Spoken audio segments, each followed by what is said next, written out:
있어도 되나? 현실과 타협하는 우리. 오늘 제목 리턴데이. 아무도 안 할 것이. 자, 지금 지난주부터 해서 사실은 이제 수련회 같은 수련회를 하고 있습니다. 저 혼자 청년들 겨울 현실이라고 하는 지금의 이 상황이라고 하는. 지난주는 우리가 거듭해서 넘어지는 현실 속에 있는 내 문제, 그죠? 그리고 현실의 그런 죄, 나만 아는 그런 죄였다면, 이제 오늘은 영적인 것을 타협할 수밖에 없는 그런 상황이나 현실 속에서 내가 직장이나 학교나 이런 부분들에서 내가 현실과 타협하는, 거기서 내가 어떻게 해야 할 것인지 그런 부분들을 한번 확인하도록 하겠습니다. 보통 우리 앞에 어떤 문제가 딱 생겼을 때 우리는 그 문제를 해결하기 위해서 여러 가지 답을 찾게 되고요. 그리고 그 답들을 펼쳐놓고 이 중에서 내게 가장 최적의 답이 무엇이냐, 가장 맞는 게 무엇이냐, 그 답을 선택하기 위해서 고민합니다. 그리고 또 그걸 두고 이제 우리가 하나님께 기도하기도 하죠. 기도하죠. 하기도 하는 게 아니라. 그렇게 청년들이 직장을 구할 때도 그렇고 또 취업을 할 때도 그렇고 여러 가지 직장들을 두고 이제 근무 환경이나 복리후생이나 비전이나 이런 가장 좋은 건 뭐죠? 월급, 그죠? 사례. 이런 조건들을 전부 다 나열해 놓고는 이제 비교 분석에서 최고의 조건들을 선택해서 가려고 합니다. 그런데 뭘 해도 이렇게 합니다. 어떤 분야, 어떤 부분들을 선택해도 우린 이렇게 합니다. 내 인생은 소중하니까. 우리 다 그렇게 합니다. 그런데 이렇게 우리 청년들에게 무엇인가를 이렇게 선택해야만 하는 실제적인 상황들이 사실 자주 생기고 앞으로 계속 생길 건데, 대부분의 청년들은 뭐냐? 영적인 걸 선택하지 않습니다. 복음을 선택하지 않아요. 하나님의 나라를 선택하지 않습니다. 그러면서 또 그런 착각들은 또 많이 합니다. 정말로 조건 좋은 곳에 길이 딱 열렸을 때 이건 하나님이 주신 거다. 하나님은 나를 사랑해 주시고 하나님은 축복해 주시는 길을 원하시니까 이건 분명히 하나님이 주신 길이다. 내가 그렇게 기도했더니 그대로 하나님께서 응답을 주신 거다. 이런 착각들을 하도 많이 해가지고 실제로는 물질적인 것을 선택해서 내가 살아가는 거지만 나는 영적인 것을 선택했어. 나는 말씀을 선택했어. 나는 기도해서 응답받았어. 이렇게 착각하는 청년들이 많기는 합니다. 많아요. 아주 굉장히 많습니다. 그런데 이것이 바로 유대인적인 사고입니다. 여러분. 유대인적인 사고. 내가 부자 된 거 하나님 주신 축복이다. 내가 성공한 거 하나님이 주신 축복이다. 내가 잘 되는 거 하나님이 주신 축복이다. 한마디로 말하면 현실이 다 잘 되고 현실의 모든 축복은 뭐냐? 하나님이 주신 축복이다. 내가 잘해서. 이게 유대인적인 사고거든요. 이번에 간증자로 나왔던 사람 가운데 지선전도사라고 하는 사람, 아까 목사님도 말씀을 하셨지만 그 사람이 이런 기도를 했죠. 하나님 내게 고난을 주세요. 성경에 나오는 믿음의 사람들에게는 하나님 전부 다 고난을 주셨잖아요. 내게도 그런 고난을 주세요. 그때 내가 마음이 막 울리더라고. 눈물이 찔끔 나왔어. 눈치 없는 예슬이가 옆에서 아빠 왜 울어? 이렇게 쪽팔려가지고. 근데 알아야 될 게 있습니다. 하나님이 우리를 이렇게 현실적인 고난 속으로 막 이렇게 몰아넣으시는 이유가 뭐냐 하는 겁니다. 고난 주세요. 그러다 그냥 고난 주는 거 아니거든. 나로 하여금 정말 어쩔 수 없는 고난 속에서 어쩔 수 없이 선택해야 되는 그런 상황들, 하나님이 그런 것 속으로 나를 몰아넣으시는 이유가 뭐냐. 왜 현실적으로 그런 여러 가지 어려운 상황들, 그것도 보면 극단적인 상황들까지 주셔가지고 왜 이렇게 굳이 막 선택을 강요받아야 하는, 꼭 해야만 하는 그런 상황까지 하나님이 나를 몰아넣으시느냐. 여러분도 왜 지금 보면 고민하고 있는 그런 문제들, 갈등들, 그런 거 다 있잖아요. 무엇인가를 선택해야만 하는 그런 현실들 계속 마주하면서 살았고 앞으로도 그럴 건데, 여러분들이 그때그때마다 기억해야 하는 것이 있습니다. 그러한 현실 속에서 여러분들이 반드시 기억해야 하는 거, 잊지 말아야 하는 거, 그때그때마다 막 너무 힘들고 그래도 반드시 잊지 말아야 하는 것. 내 눈에는 지금 이것이 모든 것이 문제처럼 보이지만 내가 처한 이 현실이라는 것이 뭐냐? 하나님의 방법이에요. 이걸 여러분들이 절대로 잊어버리면 안 돼요. 완전히 그냥 머리 안에 완전. 영적인 싸움보다 기억력 싸움이라고 그랬잖아. 우리 절대로 잊어버리면 안 됩니다. 요셉이 형들에게 속아가지고 구덩이에 빠져가지고, 여러분 그때 형들이 위에서 그 자기를 팔려고 하는 그 대화들, 형들이 나누는 그 대화들, 그 소리들, 구덩이에 빠져있는 요셉이 그 소리를 들었을 때 기분이 어땠을까? 어땠을까요? 응? 나를 죽이고 싶을 정도로 미워하는 그 미움의 소리를 형들을 통해서 내가 들었을 때 여러분 어땠을까요? 더군다나 실제로 팔았잖아. 은 20 받고 뒤도 안 돌아보고 그냥 갔는데 그때 그 상처, 그 상실감. 여러분 이게 현실이라고 하는 건 이 현실 속에서 어땠을 것 같습니까? 여러분 그런데 요셉은 알았습니다. 이게 하나님의 방법이라는 것을 알았습니다. 지금의 이 말도 안 되는 현실이 하나님의 방법이라는 것을 요셉은 알았습니다. 그 증거가 무엇이냐? 창세기 39장에 여호와께서 요셉과 함께 하심으로 그가 형통한 자가 되어 그의 주인 애굽 사람의 집에 있으니 그의 주인이 여호와께서 그와 함께 하심을 보며 누가? 그의 주인이 보며 또 여호와께서 그의 범사에 형통하게 하심을 보았더라. 상처에 그 상처에 묶여가지고 좌절하고 낙심하고 맨날 첫날 원망하고 불평하고 그러다가 인생 포기하려고 막 자살하고 그런 게 아니라 거기서 뭐 했느냐? 함께 했대요. 함께. 하나님의 방법이라는 걸 아니까 하나님과 함께 했대요. 위드한 겁니다. 집중한 거예요. 거기서 하나님께 집중한 거예요. 그러니 이러한 현실의 문제를 하나님의 방법으로 본 사람은 반드시 거기서 무엇을? 하나님의 계획을 두 번째. 하나님의 계획을 찾습니다. 근데 이걸 못 찾아도 돼요. 모르겠어요. 그래도 상관없어요. 거기에 하나님의 계획이 있다는 것을 확신합니다. 확신해요. 하나님의 방법으로 본 사람은. 이 물 먹어도 되나? 갑자기 목이 메인다. 이 먹어도 되나 내가?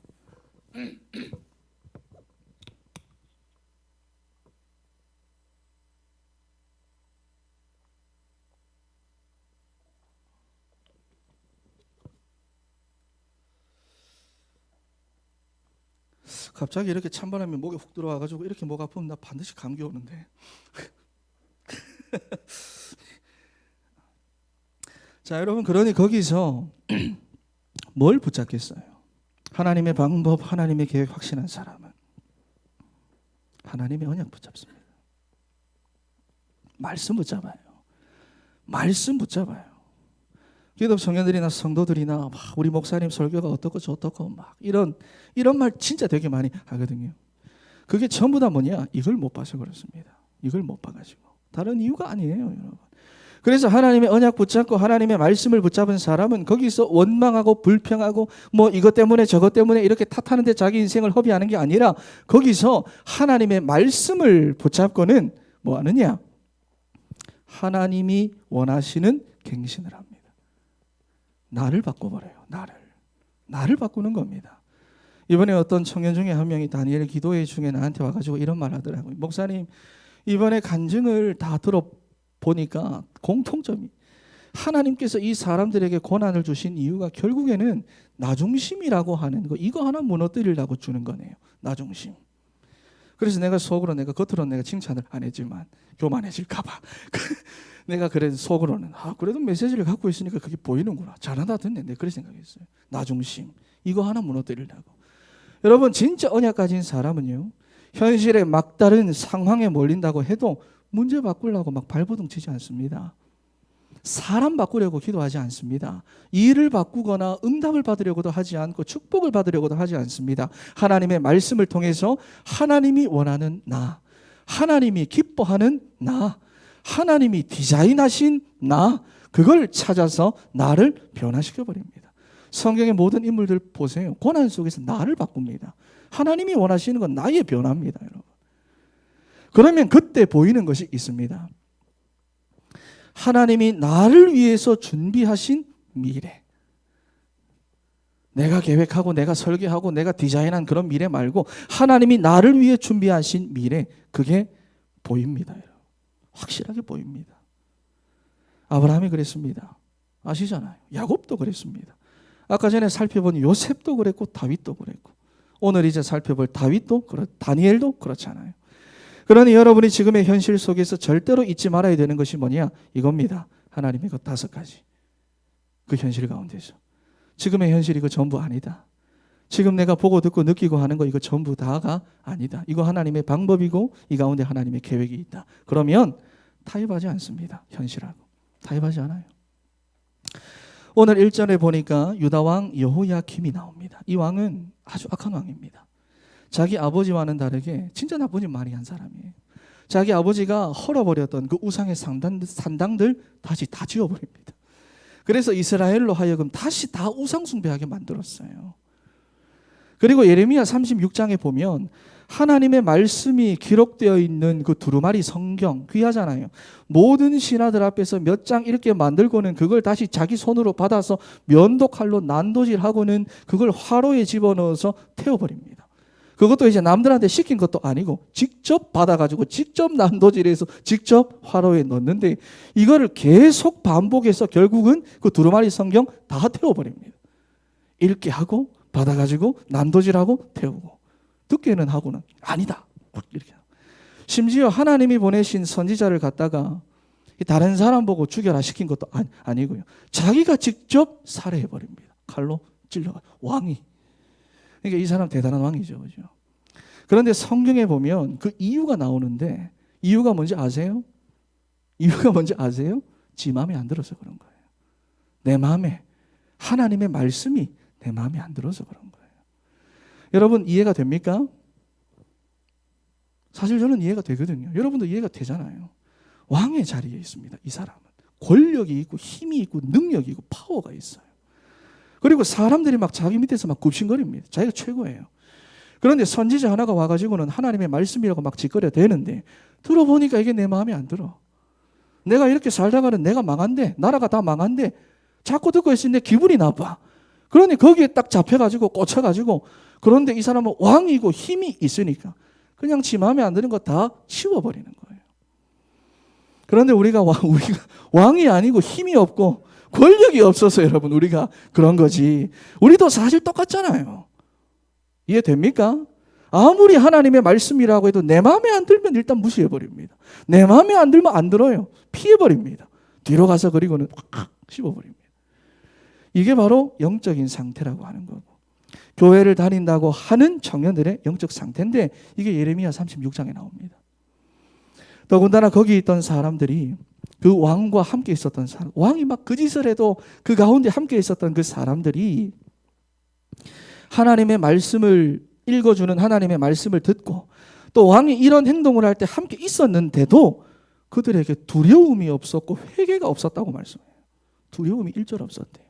회개하는 마음조차도 없었대요. 그러니 우리 청년들이 무조건 달라야 된다 이게 아니라 내 영적인 상태에 대해서 점검을 잘해야 됩니다. 정말로 잘해야 돼요. 내 영적인 상태에 대해서.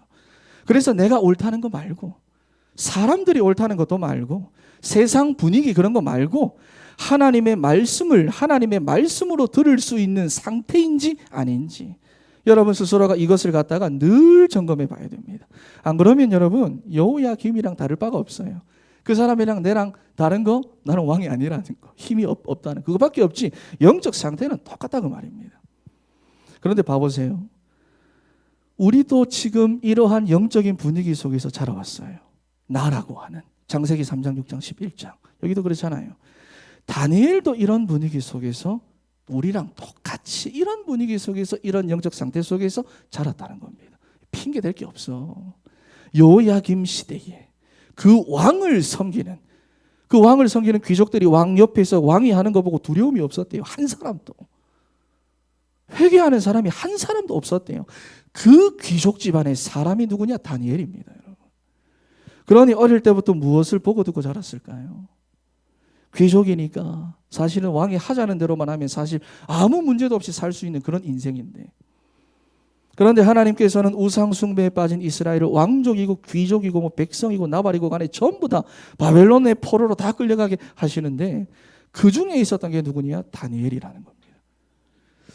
그러니까 평탄해야 될 자기 인생에 정말로 예상치도 못했던 암담한 현실이 시작된 거예요.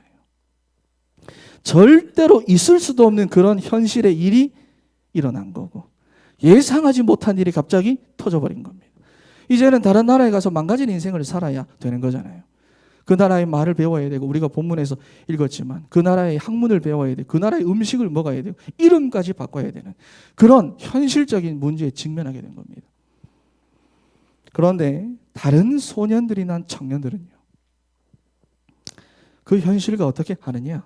타협합니다. 전부 다. 그런 분위기 속에서 함께 자란 다른 소년들, 그런 분위기 속에서 함께 자란 다른 청년들, 다른 사람들, 이런 현실에서 전부 다 타협해버립니다.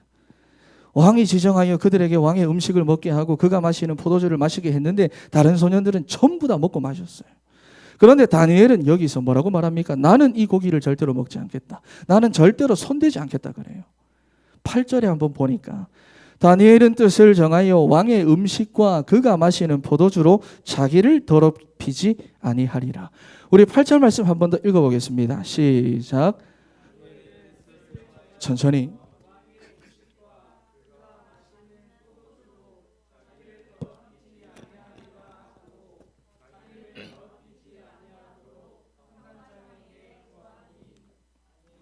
애를 써주셔가지고. 자, 여러분 여기 보면 이건 단순히 음식 문제가 아니라 이 음식이 갖고 있는 상징성의 문제고 영적인 문제입니다. 왕이 먹는 그 당시의 바벨론 음식들은 무조건 우상 앞에 가서 다 제사를 지내고 난 다음에 나오는 거기 때문에 이건 우상의 제물이라는 겁니다. 그냥 단순히 음식이다 이게 아니라 우상의 제물이다. 그런데 다니엘은 봤어요. 그 분위기 속에서 어렸을 때 자라면서 그 모든 과정들 속에서 다니엘은 봤어요. 지금 우리나라가 망해가지고 이렇게 포로로 붙잡혀 온 것이 여호야김이라는 왕이 우상 숭배하고 이스라엘의 기성세대들이 우상 숭배하다가 이렇게 된 거다. 그러니 나는 죽는 한이 있더라도 우상 숭배하는 쪽으로는 가지 않겠다. 음식의 문제가 아니에요. 나는 죽는 한이 있어도 우상 숭배하는 쪽으로는 가지 않겠다. 그 말입니다. 다니엘이 이걸 본 거예요. 그러니 뭐냐? 타협하지 않고 결단하는 겁니다.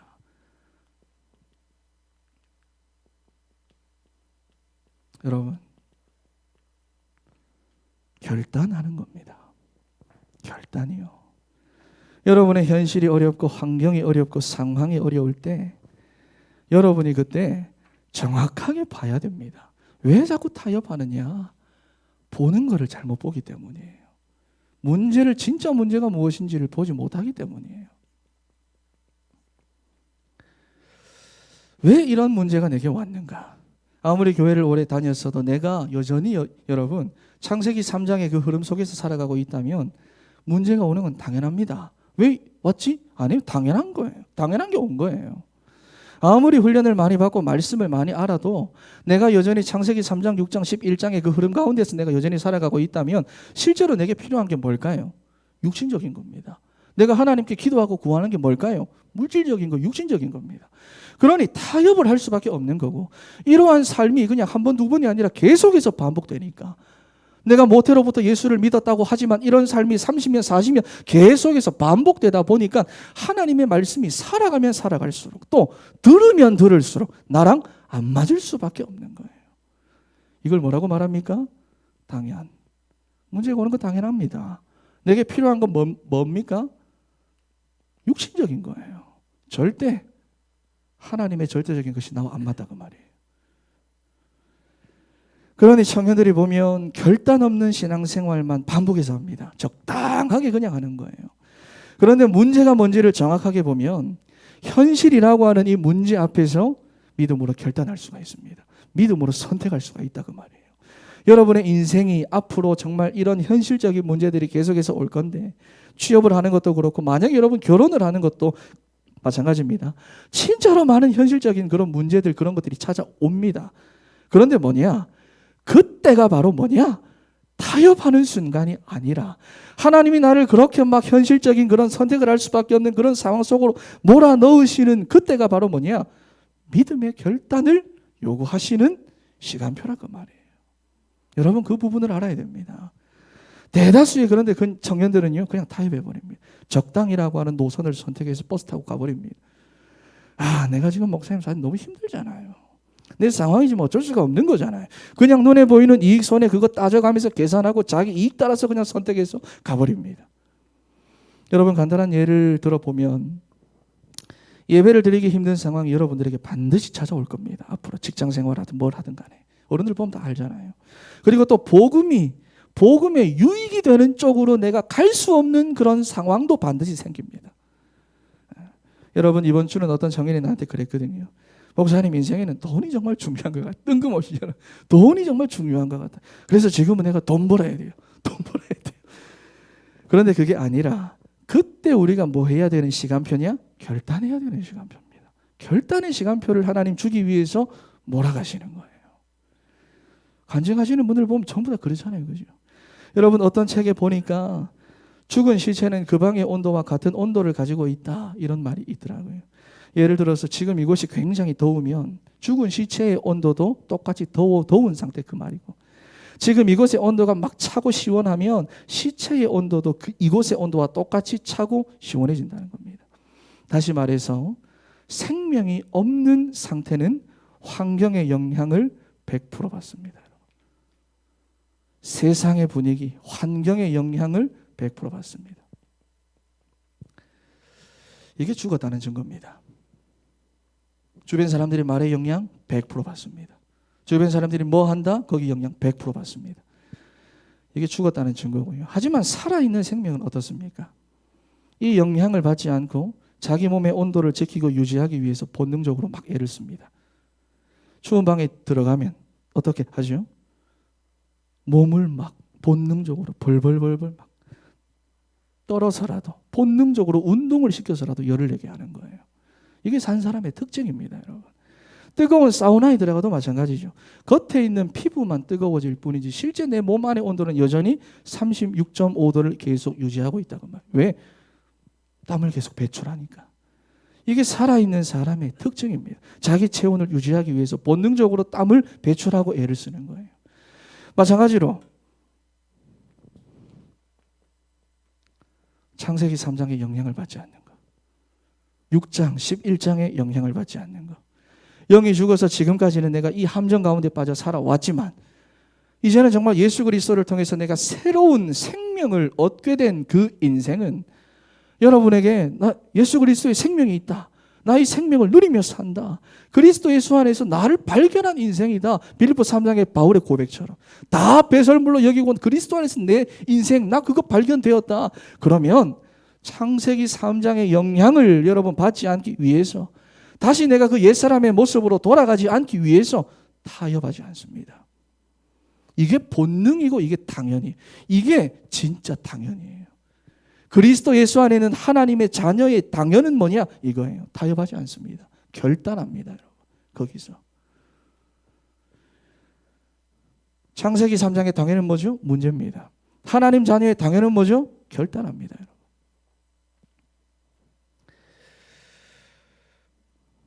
이게 살아있는 사람의 특징이죠.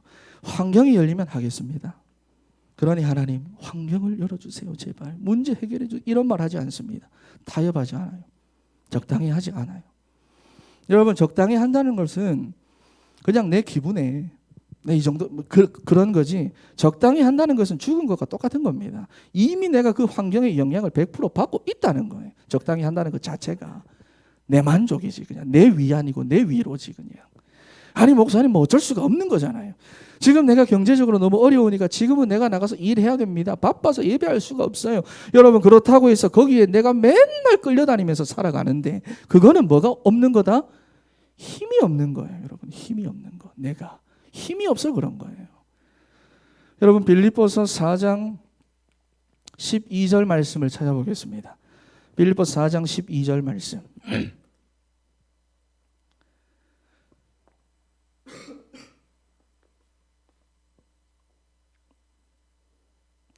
자, 읽어보겠습니다. 시작.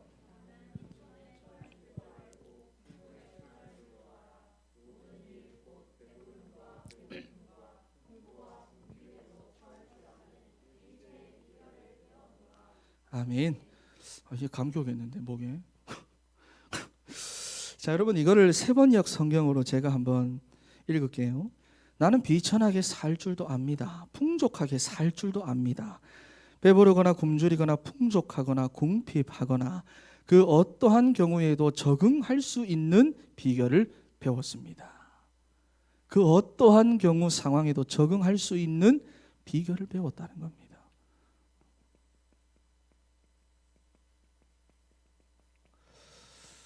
추위나 더위가 나를 흔들지 못하고, 내가 돈이 있거나 내가 가난하거나, 내가 배부르거나 내가 배고프거나 상관없이 나는 내 영적인 상태를 유지할 수 있고, 나는 내 영적인 상태를 지속할 수 있는 그 비결을 가지고 있다는 거예요. 여러분, 이게 바로 바울이 가지고 있는 비결이라는 겁니다. 여러분은 배부를 때 어떻게 합니까? 배고프면 또 어떻게 합니까? 가난하면 어떻게 합니까? 돈이 많으면 어떻게 합니까? 누가 나한테 뭐라 하면 어떻게 합니까? 누가 날 칭찬해 주면 어떻게 합니까? 청년들은 그 환경에 따라서 흔들린다는 겁니다. 흔들린다는 거예요. 그런데 보세요. 바울은 이 비결을 누구에게서 배웠냐? 어떠한 상황에도 내 영적인 상태를 유지하고 지속할 수 있는 이 비결을 내가 누구에게서 배웠냐? 13절 말씀 한번 읽어보겠습니다. 시작.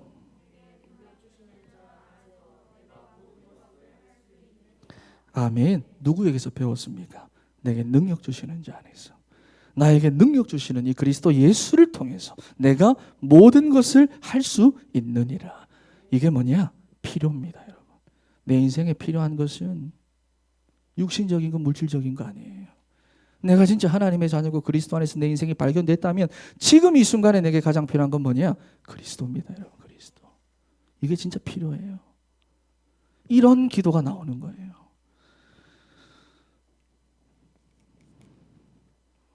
그런데 다니엘은 지금 포로잖아요. 이게 현실이에요. 앞에서 뭐 내가 막 이랬으면 결국 다니엘은 포로입니다. 우리가 교회에서 하나님의 자녀, 당신은 사랑받기 위해 막 이렇게 해도 결국 현장 나가면, 세상 나가면 맨날 혼나고 구박당하는 그런 현실 속에 내가 있다 그 말이에요. 다니엘은 지금 포로입니다. 이게 현실이에요. 그런데 포로 주제에 말이죠. 지 마음대로 막 의사결정하고 그것도 왕이 주는 음식을 거부한다. 여러분, 이래가지고 사실 살아남을 사람이 없는 거잖아요. 그죠? 그런데 하나님은 그렇게 하신다는 거예요. 하나님은 그렇게 하십니다. 어제 우리가 봤던 간증도 본인이 결단했더니 하나님이 그렇게 하신다 그 말이에요. 지금 내 환경이, 지금 내 상황이, 지금 내 현실이 도저히 그렇게 할 수 없는 조건이다. 그렇게 하면 안 되는 거다. 그런데 그 환경에 타협하지 않고 그때 내가 오히려 믿음의 결단을 할 때 그때부터 뭐가 시작되냐 하니까 하나님이 역사하시는 새 일이 시작되는 겁니다. 여러분, 우리가 진짜 원단 붙잡고 여러분 믿음의 결단 하셔야 됩니다. 이제 진짜 여러분 11월 달도 다 지나갔어요. 진짜 이제 여기서 진짜 완전 응답 받아야지. 왜 내게는 하나님이 일하시지 않는 것 같냐? 저 사람들은 저렇게 막 하는데 왜 내게는 하나님의 응답이 없냐? 왜냐? 한 가지입니다. 믿음의 결단이 없기 때문입니다. 교회도 다니고 신앙생활도 내가 지금까지 했지만, 내가 모태로부터 내가 예수님 믿어왔지만, 내가 막 3대, 4대, 5대 신앙이지만 뭐냐? 믿음의 결단이 없어요. 믿음의 결단은 지 인생 위해 가지고는 막 현실에서 많은 도전들을 하고 많은 노력들을 하고 많은 과제들을 하지만, 지 인생을 위해서는 하지만 믿음의 결단은 없습니다. 여러분. 환경 열어주면 이거 누구나 합니다. 기도, 하나님 내가 환경 열어주면 내가 할게요. 하나님 내가 이렇게 해주면 내가 할게요. 그건 누구나 하죠. 열림 누구나 갈 수 있죠. 길이 있으면 걸어갈 수 있죠. 그게 아닙니다. 믿음의 결단이에요. 믿음의 결단. 믿음의 결단은 없어요. 그래 놓고는 하나님이 내 현실에다가 무조건 퍼부어 주시기만을 기독교인들은 바라고 있다고 말입니다. 여러분, 성경의 인물들 한번 봐보. 이번에 간증했던 모든 사람들 내용이 다 똑같아요. 환경이 열려서가 아니라 막다른 거기서 내가 믿음의 결단을 할 때 뭐가 시작된다? 하나님의 역사가 시작된 거예요. 하나님이 거기서 일하시기 시작된 거예요. 그러니 지금 내가 가장 시급한 건 뭐냐? 우리 청년들이 지금 마주하고 있는 그 현실의 여러 가지 상황 속에서 뭐 하는 거냐? 강단을 통해 주시는 그 말씀에 대한 믿음의 결단이 실제적으로 있어야 돼요. 실제적으로 있어야 돼요. 어중간하게 하지 말고 내가 들었던 그런 거 말고 강단을 통해서, 하나님이 세우신 강단을 통해서, 교회를 통해 하나님의 주권적인 그 역사 속에서 결단이 있어야 돼요. 그래서 그 결단을 통해서 일하시고 역사하시는 하나님의 새 일을 봐야 되고 이걸 알아야 됩니다. 다른 게 아니라 이것부터 알아야 되고 이것부터 찾아야 돼요. 그리고 이 반복을 통해서 여러분, 이때까지 우리가 타협하는 반복에서 살았다면 우리가 믿음의 결단을 통해서 하나님이 하시는 그 일, 역사, 이것을 확인하는 그 반복을 통해서 우리의 뭐가 성장하느냐? 우리의 믿음이 성장하는 겁니다. 이걸 통해 내 믿음이 성장하는 거예요. 믿음이 그냥 뚝딱. 아니에요. 이걸 반복을 통해서 내 믿음이 성장합니다. 하나님을 믿는 믿음, 그리스도를 믿는 믿음, 부활을 믿는 믿음, 하나님의 나라를 향할 수 있는 그 믿음, 이 믿음이 여러분 여기서 이때 생기기 시작하는 거예요. 그러니까 목사님 난 안 믿어져요.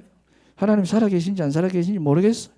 어릴 때부터 교회를 다녔는데도 뭐 나는 응답도 없고 솔직히 뭐 난 잘 모르겠어. 이게 왜 그런 거냐? 이러한 과정 없이 그냥 신앙생활했기 때문입니다. 좋을 때 좋죠. 뜨거울 땐 뜨겁습니다. 방언도 합니다. 다 합니다. 하지만 이런 과정이 없으면 성장하지 않습니다. 일시적이에요. 복음이 내게 피상적이에요. 순간적이에요. 문제가 있을 때 그 문제 해결되면 복음이라 그러는데 그거 해결되고 나면요 다시 또 나버려요. 여러분. 이러한 과정 없이 신앙생활하면 그렇게 됩니다. 말씀을 들어도 맨날 들어도 그냥 들으니까, 말씀을 들을 때도 나 중심, 물질 중심, 성공 중심이니까 환경되고 상황되고 내가 하겠다는 것만 하지 실제로 뭐가 없다? 믿음의 결단은 없어요. 여러분 하나님이 아브라함을 창세기 12장에서부터 불렀잖아요. 아시죠? 그죠? 정말로 많은 현실의 문제가 그 앞에 있었어요. 부르심을 받고도. 처음에는 어땠습니까? 다 넘어졌어요. 현실의 문제 딱 오면 그때그때 다 넘어졌어요. 그런데 넘어지기만 한 거는 아니거든. 아브라함이. 넘어지는 그때그때마다 그가 하나님의 언약을 붙잡고 결단하고 또 결단하고 도저히 바랄 수 없는 중에도 믿음으로 또 결단하고 불가능한 상황 속에서 믿음으로 또 결단했더니 늘 넘어지기만 하던 그 아브라함이 믿음의 조상이 된 거예요. 이 반복이 우리에게 있어야 됩니다. 무슨 말인지 이해가 됩니까? 여러분 아브라함도 우리와 같이 믿음 없을 때가 있었다 그 말이에요. 아브라함도 우리처럼 늘 좌절하고 넘어지고 낙심하는 그 순간이 있었다 그 말이에요.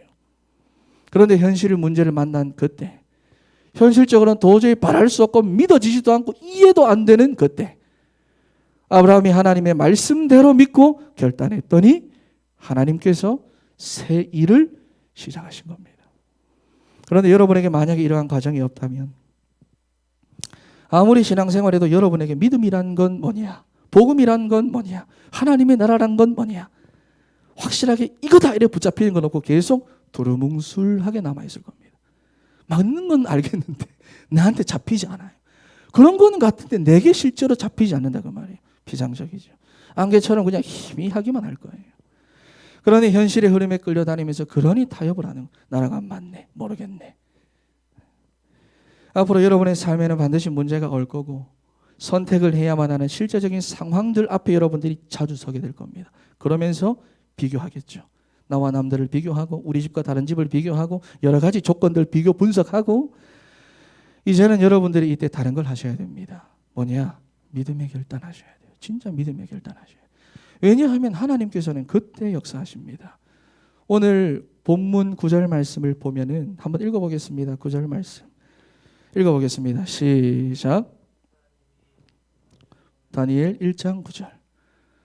빌립보 가 있었죠. 시작.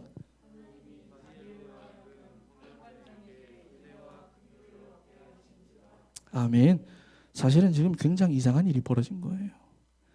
포로 주제의 왕의 음식을 안 먹는다고 하면 당연히 그 다음에 나와야 되는 게 처벌이 나와야 되는데 하나님이 하시니까 황관장에게 은혜와 긍휼이 임하게 된 겁니다. 처벌이 나온 게 아니라 다니엘이 하나님을 신뢰하기로 결단한 그 순간에 하나님께서 일하신 겁니다. 나중에 벌어진 일은 여러분 잘 아시죠? 지혜와 총명을 부어주셔가지고 제국의 모든 술사, 박사들 모든 지혜를 합친 것보다 더 뛰어나게 하시고 공부하는 청년들은 목사님 시간이 부족해요. 그 과정 이게 시간이랑 상관없잖아요. 시공간을 초월한 거잖아. 모든 지혜를 보다 뛰어나게 한 번 본 책은 절대로 잊어버리지 않게 하죠. 시간 오지게 절약한 거잖아요. 그죠? 그리고 그 믿음의 결단 가운데 이상한 꿈을 해석하고 깨닫게 하시고 또 기가 막히게 사자굴에서도 건져내시고 하는 이런 은혜들이 계속해서 쏟아지는 겁니다. 어떨 때? 믿음의 결단을 한 다니엘에게. 왜 1장에서 믿음의 결단을 말하고 있는지를 보셔야 돼요. 다니엘이 포로 중에 한 모든 일은 믿음의 결단을 통한 하나님의 역사입니다, 여러분. 그러니까 믿음의 결단을 할 때 하나님은 믿음의 결단을 하는 여러분을 기다리고 계십니다. 이번 한 주간 진짜 말씀 붙잡고 믿음의 결단하세요. 결론입니다. 그렇다면 어떻게 믿음의 결단을 하느냐? 나를 이상하게 보지 마세요. 간단합니다. 어떻게 하냐? 여러분이 계속해서 창세기 3장, 6장, 11장으로 생각을 하면 지금 내가 하는 말이 이상하게 들릴 거예요. 목사님 또 갑자기 또 이상한 소리하고 앉았네, 그럴 거예요. 자, 믿음의 결단을 하는 방법은 간단합니다.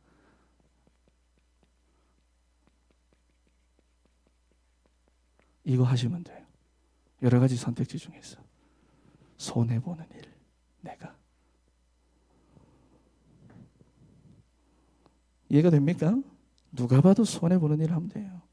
우리가 저는 손해보지 않으려고 하는 모든 것 속에는 다 내 생각 들어있고 내 이익, 내 동기 다 들어있는데 믿음 아닙니다, 여러분. 내 동기지, 내가 바라는 거지. 이건 확실한 팩트입니다, 여러분. 팩트. 믿음은 뭐냐? 믿음이라고 하는 건 뭐냐? 뭐죠? 성경 다 생각해 보세요. 간증자들 다 생각해 보세요. 나는 복음 때문에 손해볼 수도 있다라는 게 믿음입니다. 나는 복음 때문에 이거 포기할 수 있다는 게 복음이에요.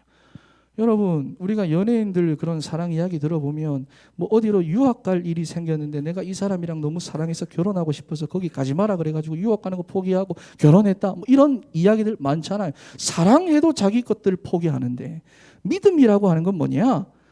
복음 때문에 포기할 수 있는 게 믿음입니다, 여러분. 복음 때문에, 전도 운동 때문에 나는 다 양보할 수 있다. 그걸 결정하는 게 뭐냐? 믿음이라고 하는 겁니다. 제가 임강도사님한테 늘 예전부터 이런 얘기 많이 했거든. 그죠? 우린 어른 세대와 달라야 된다. 어른 세대들은 살아왔던 그 상처 때문에 손해보지 않고 여러 가지 그래서 교회 일 할 때도 보면 이것저것 재 가지고 하다가 보면 업체들이랑 관계도 조금 틀어진 일도 그렇게 생깁니다. 근데 제가 그랬거든요. 우리는 이젠 어른 세대와는 다르게 손해볼 수 있어야 된다. 늘 그러거든요. 그래야 뭐냐? 우리가 지속적으로 복음 운동을 할 수 있어요. 복음 말고는 중요한 거 아니다. 다 양보할 수 있어야 된다.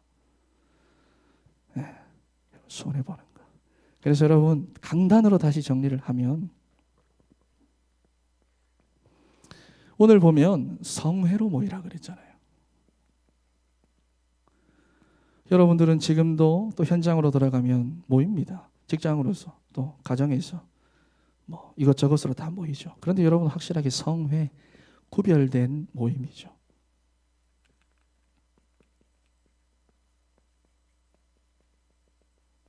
여러분 이 시간이 반드시 있어야 됩니다. 내가 있는 곳에 하나님 앞에 예배하는 그 시간 반드시 있어야 됩니다. 완전히 구별된 그 시간이 있어야 됩니다.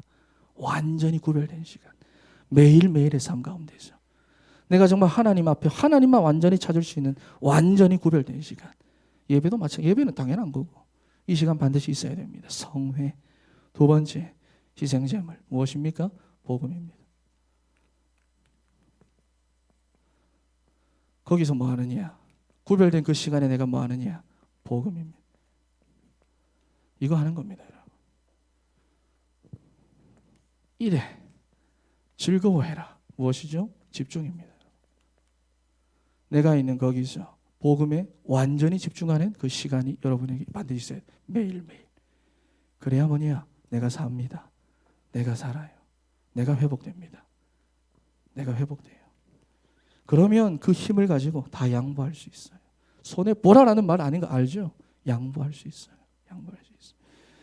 여러분 현실 앞에서 계속해서 올 건데 여러분 정말 이 힘을 가지고 진짜 복음을 선택할 수 있는 믿음, 복음 아니고 다 양보할 수 있는 그런 믿음이 여러분들에게 생기기를 바랍니다.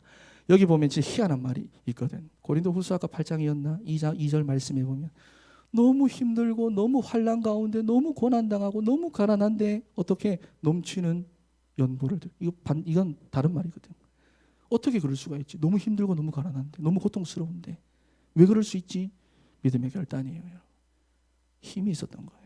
그러니까 여러분 이번 한 주간 현실과 타협하지 말고 현실 가운데서 믿음의 결단을 하는 사랑하는 우리 진천의 청년들 되기를 바랍니다. 기도하겠습니다. 하나님 감사합니다.